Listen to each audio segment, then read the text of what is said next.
This is Stefan Sprenger, and I'm a software engineer with 15 years of experience both in research and industry. Streaming data pipelines with Kafka teaches software developers and data professionals how to build streaming data pipelines with the wonderful ecosystem of Apache Kafka. Streaming data pipelines replicate data in real time from sources to sinks and can process them on the way. So think of, for example, integrating the PostgreSQL database system of your SaaS application with a cloud data warehouse.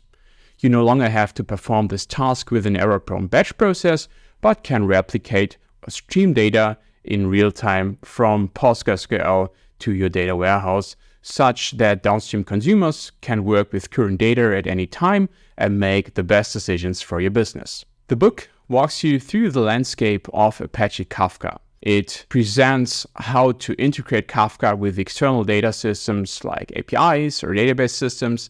It teaches you how to process data in real time with Kafka Streams, but also covers essential topics like putting stream data pipelines into production.